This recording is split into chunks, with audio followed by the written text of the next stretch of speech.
Time is really going quick this year. Welcome again to What's Next, the world of endotoxin. We are at episode 5 already. I'm your host, Oya. And I'm Brendan. Episode 5. Maybe we should stop actually counting. Last episode, we had a legend in the field of endotoxin detection. Today, we have a legend in the field of pyrogen testing from Johns Hopkins University, Dr. Thomas Hartung. Welcome, Hello. Dr. Hartung, and thank you for your time. Pleasure. So, thank you once again, and could you please tell everyone a little bit about yourself? Sure. I mean, I'm now about 30 years in the business of endotoxin research, though I have broadened considerably. At the time, I was at the University of Constance after my studies in Tübingen. I then became a professor in Constance, which I still am, for pharmacology and toxicology. I joined the European Commission in 2002, where I was heading the validation of alternative methods. And since 2009, I have a chair here at Johns Hopkins in the US, seeing everything from an American point of view. Great. Very interesting. So it was actually exactly 25 years ago that yourself and Dr. Wendell came up with the whole blood pyrogen test. How did that actually come about?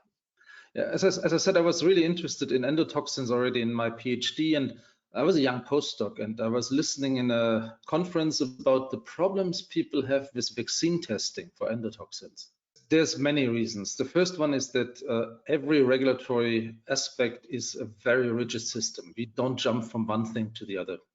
We really want to be sure that this is not creating problems. Yeah? Decisions are really costly. Yeah? If you have a batch of a new drug and you tell the people you have to discard it, this is not an easily taken decision. But when in 94, 95, I had the idea for the assay, I thought there's not really a problem with the Limulus assay.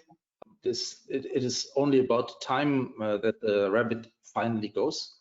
I only learned over time that the Limulus assay is not reflecting human potency.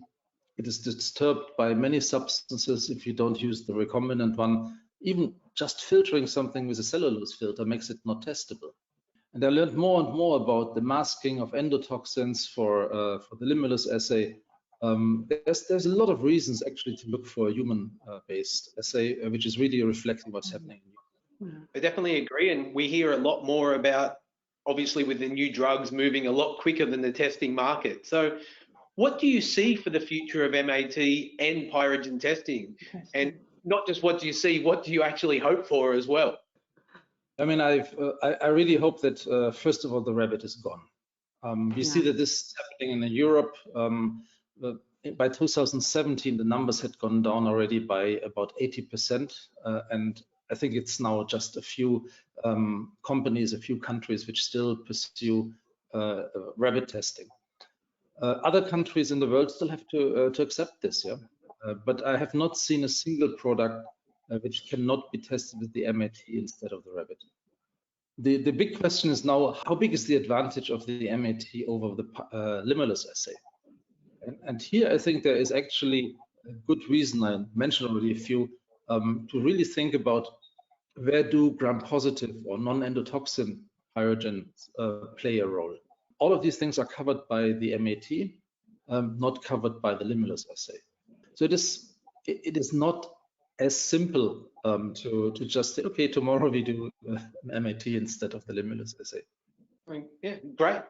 So honestly, thank you for your time today. Thank you for being on, and I love to see the work of driving alternatives to animal testing.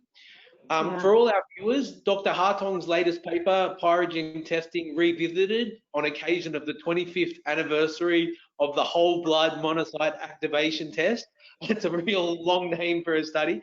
It actually can be found. It's an open access online article, and we'll put it in the link of the comments when this video goes up.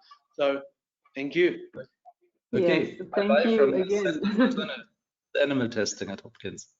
Thank you for your time and for the nice story and for these valuable informations. And thank you, Brendan, to you as well. Would you please tell us what's the next episode topic going to be? Yeah, so next episode, we will actually have we'll have somebody from a very large pharmaceutical company, and they'll talk to us a bit about their processes of endotoxin testing, where, when, and why they look for endotoxin in those in-process steps and controls. So I think that's going to be really entertaining. Yeah, interesting, and looking forward to it. So remember, all stay safe, get vaccinated, wear a mask when required, and see you next time. See you all. Thank you, Dr. Hartong. Thank you. Thanks.